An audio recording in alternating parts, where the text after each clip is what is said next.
Yo, what's up? What's up? Welcome back to my channel. This is El Maestro, Sir Paulo in the house. Okay, so for today's lesson, we're going to illustrate the rectangular coordinates and its uses. Okay, so in this lesson, we're going to use graphing paper, ruler, and pencil. Okay, so before proceeding with this video, so please prepare those materials needed in this lesson. Okay, so first is we are going to describe or illustrate the rectangular coordinates system. So the rectangular coordinate system or the Cartesian plane, okay? So these are the characteristics of a rectangular coordinate. First, it is composed of two perpendicular lines which meet at point of origin. Okay, the point of origin is 0, 0. Then, divide the plane into four regions called quadrants. Okay, so this Cartesian planes, meron siyang apat na region and each region tawag is quadrants. Remember that vocabulary. Remember that word. Okay, quadrants. Next is the horizontal line is called the x-axis. Okay, the vertical line is called the y-axis. Okay.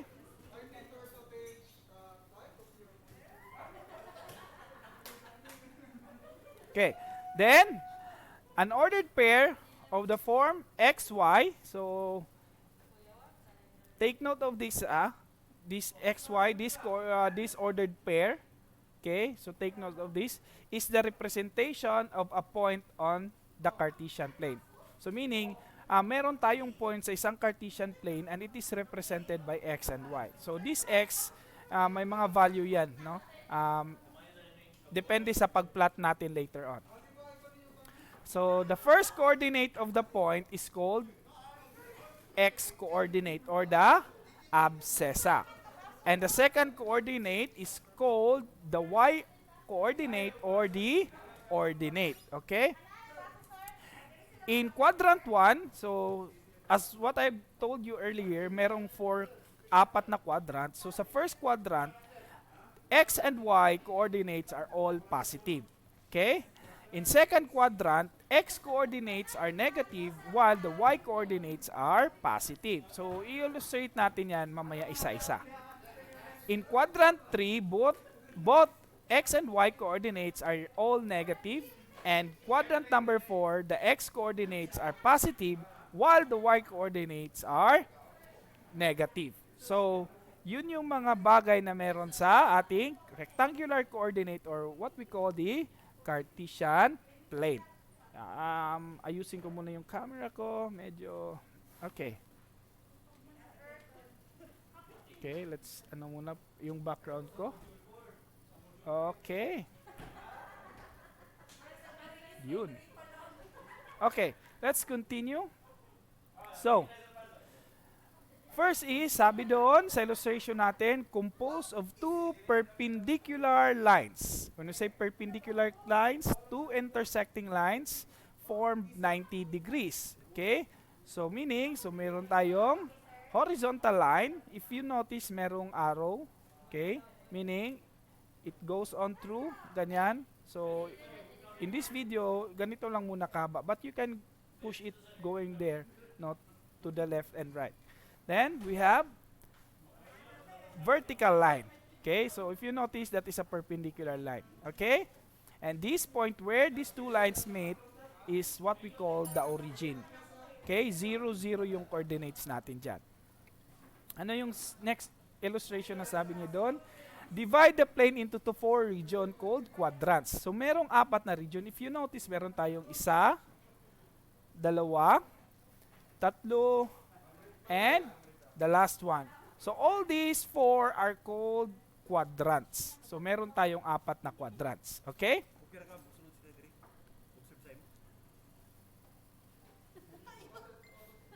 Okay? Okay, the horizontal line is called the x-axis. Okay? So meaning this line, okay, the horizontal line is called the x-axis. And this line, the vertical line, is what you call the y-axis. Okay? So take note of that parts. Then, an ordered pair, ito yung sabi ko kanina, this ordered pair, x and y, represent point on the Cartesian plane. So meaning, in this Cartesian plane, meron tayong mga points dyan, class. Okay? These different kind of points, kahit saan dyan. And this is represented by x and y. This, if ma-notice nyo meron yung p, this meaning point P. Okay? X and y. So later, i-illustrate natin paano gagamitin yan. Okay? So let's continue with the illustration of a Cartesian plane. Next, sabi niya, the first coordinate, okay? This is the coordinate x and y. Ito, this is the coordinate x and y. Okay? And sabi niya, the coordinate point, the first coordinate, meaning this first coordinate, x, so the first coordinate is x, that is called the abscissa or the x coordinate. Okay? And the second coordinate is called the y coordinate. This one, y, is called the ordinate or the y coordinate. Okay, take note of those terms. Okay, x is the abscissa, y is the ordinate. Okay, next, the first quadrant, ito na yung sabi kanina, lahat ng value ng x and y are all positive. So meaning, in this first quadrant, this is the first quadrant, okay, dapat alam nyo saan yung first quadrant, lahat ng value ng x mo, di ba? This first is the abscissa, this is the ordinate. So lahat ng value ng x mo dito is positive, lahat ng value ng y mo dito, positive. Next, okay, that is positive and that is positive. Next is the second quadrant, which is here. Ito yung second quadrant. Okay, sabi dito, negative yung x, okay, and yung y coordinates are positive. Okay? So dapat i-memorize mo nyo, you have to memorize this one because it's very important to locate a coordinate pair or the point, okay? So depending sa sign nila. So dapat alam nyo, pag tingin nyo pa lang sa coordinate pairs, okay? Alam nyo na kung anong quadrant sila. So next, the third quadrant, this one. So, both x and y are all negative. Nakita nyo, negative yung x, negative din yung y. Parang emoticon. Okay?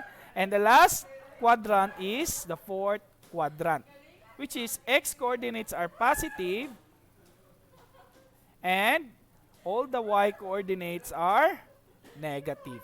Okay.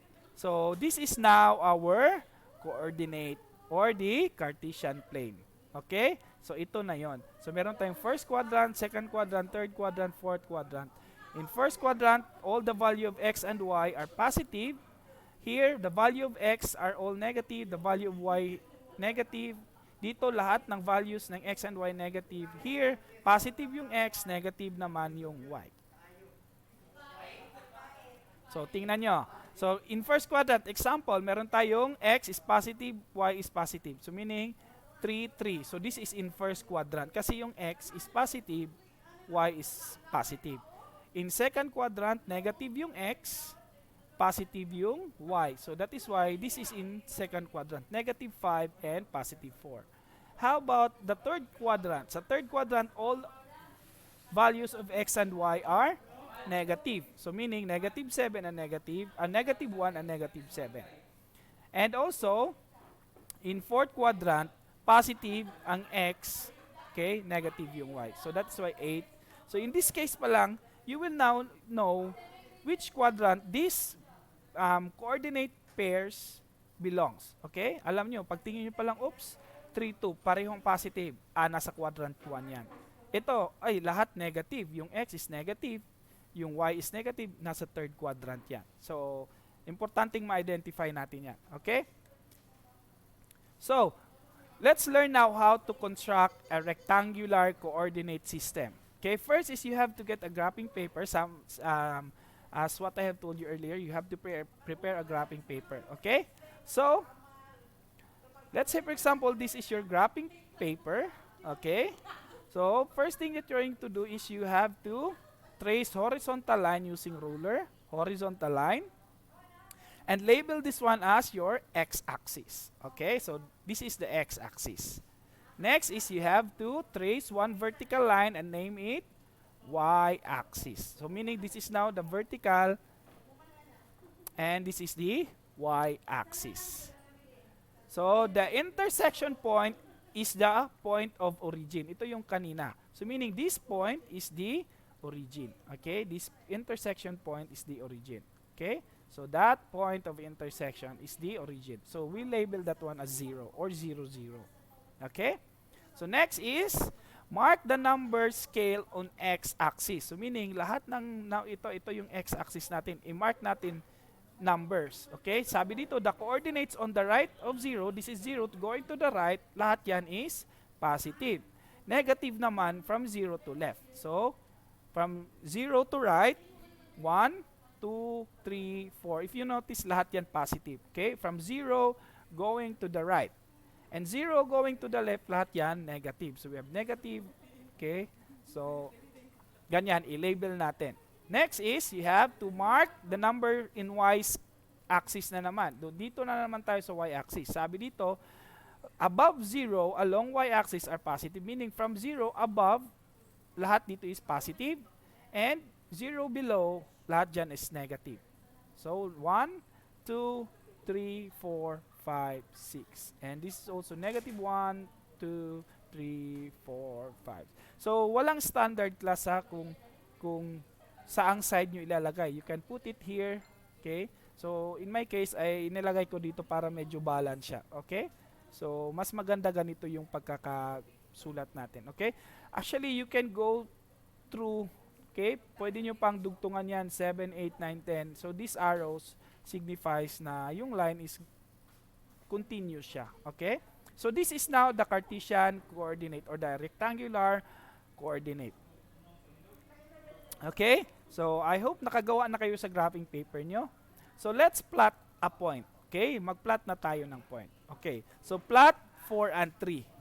So, earlier, meron tayong diniscuss yung saang coordinate or saang quadrant belong yung isang point or isang ordered pair. So, in this case, 4 and 3, lahat yan positive. Positive yung 4, positive yung 3. So, we all know, pag positive, saang quadrant na belong? Belong siya sa first quadrant. Okay? Yun yung sabi natin earlier. So, since that is belong to the first quadrant, so we focus all our attention sa first quadrant. Okay? So, all you have to do is you find 4, okay, sa x-axis, kasi x yung first pair, di ba? So, x yung 4, so hanapin natin yung 4. After natin malocate yung 4, you draw a vertical line. Okay, draw a vertical line. So, if gusto niyo dash, okay, or mas hindi clear na line, pwede yon. Any line will do. Next is find 3, the y, or the ordinate. Then, you mark it here. Gawa na naman kayo ng line. And then, the point where the line meet, these two lines meet, yung point na yon, this is now the location of the point. Meaning, this is now point 4 and 3. So, na-locate na natin. So, meaning, this 4, 3 is nandito banda sa ating rectangular coordinates. Okay? So, ganyan lang mag-plot. So, let's have another example. So, plotting point, plot negative 3 plus 3, negative 3 and positive 3. So, let's check. Negative yung x, positive yung y. So, anong quadrant? Okay, it's in quadrant number 2. Okay, so negative yung x, positive yung y. So, it's on quadrant 2. Okay, so, focus our attention in quadrant 2. So, hanapin natin si negative 3, which is nandito.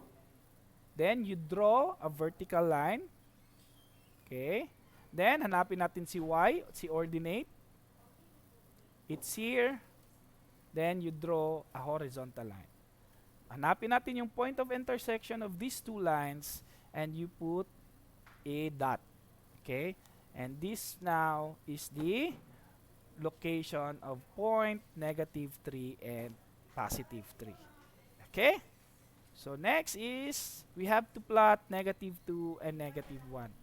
Again, you check X is negative, Y is negative. So, this point is located on quadrant number 3.